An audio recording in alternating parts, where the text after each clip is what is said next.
അപ്പോൾ ഇപ്പോൾ സമയം എത്ര ആയിട്ടുണ്ടെന്ന് ഞാൻ നിങ്ങൾക്ക് കാണിച്ചു തരാം. ഞാൻ പറയുന്നതിനേക്കാളല്ല ഞാൻ നിങ്ങൾക്ക് കാണിച്ചു തരാം. യെസ് ഗൈസ്, നിങ്ങൾ കണ്ടതുപോലെ സമയം 4 മണിയാണ്. ഇത് വൈകിട്ട് 4 മണിയിലെ വെളുപ്പിൽ 4 മണിയാണ്. സംഭവം എന്താണെന്ന് വെച്ചാൽ ഞാൻ എൻ്റെ ഷിഫ്റ്റിലാണ്.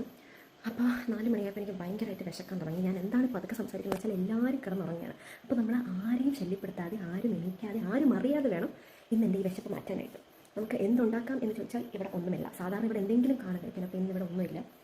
അപ്പോൾ നമുക്കുള്ള സാധനങ്ങൾ എന്തെങ്കിലും വെച്ച് എന്തെങ്കിലും ചെയ്യാം. ബ്രെഡെങ്കിലും കാണും, ഫ്രിഡ്ജിൽ നമുക്ക് വെച്ച് എന്തെങ്കിലും ചെയ്യാം. ഓക്കെ ബ്രെഡ് ഒരു മുട്ട എടുക്കാം. എന്ത് ചെയ്യണമെന്ന് എനിക്കവിടെ ബ്രെഡ് വെച്ച് എന്തെങ്കിലും ചെയ്യാം. ഈ എന്നുമുള്ള ഈ ബ്രെഡ് റോസ്റ്റ് വേണ്ട, അത് മാറ്റി വേറെ വല്ലതും ചെയ്യാമെന്നാണ് വിചാരിക്കുന്നത്. നിങ്ങൾ വിചാരിക്കും നട്ടപ്പാതിരയ്ക്ക് പെണ്ണിന് പ്രാന്തെന്ന്. പക്ഷെ അല്ല ഗൈസ്, ഈ വെളുപ്പിനൊക്കെ ഉണർന്നിരിക്കുന്നവർക്ക് ഈ രാത്രിയുള്ള വിശപ്പ് ഈ രാവിലെ ഉണ്ടാകുന്നതിനേക്കാളും വളരെയധികം കൂടുതലാണ്. അപ്പോൾ നമുക്ക് എന്തെങ്കിലും ചെയ്യാം.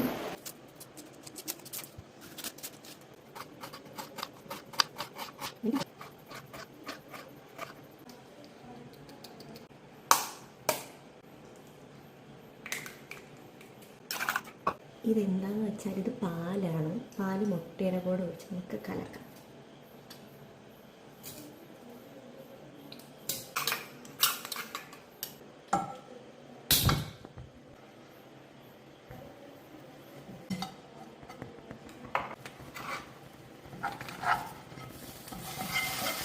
അങ്ങനെ നമ്മുടെ 4 മണിക്കുള്ള പാചകമൊക്കെ കഴിഞ്ഞിട്ടുണ്ട്. ബ്രെഡ് വെച്ചിട്ടുള്ള എന്തോ സാധനം കാണാനൊരു ലുക്കില്ലെങ്കിലും ടേസ്റ്റ് എങ്ങനെ ഉണ്ടെന്ന് എനിക്കറിയാം. കഴിച്ചു നോക്കാം.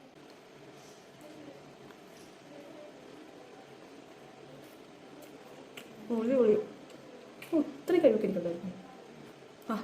നല്ല വിഷം വരുന്നിട്ട് എന്ത് തന്നാലും ഭയങ്കര ടേസ്റ്റ് ആയിരിക്കും. ചിലപ്പോൾ അതുകൊണ്ടായിരിക്കും ഇതിന് കുറച്ച് ടേസ്റ്റ് തോന്നുന്നത്. എന്നാലും എനിക്കിഷ്ടപ്പെട്ടിട്ടുണ്ട്. അപ്പോൾ ബൈ ബൈ.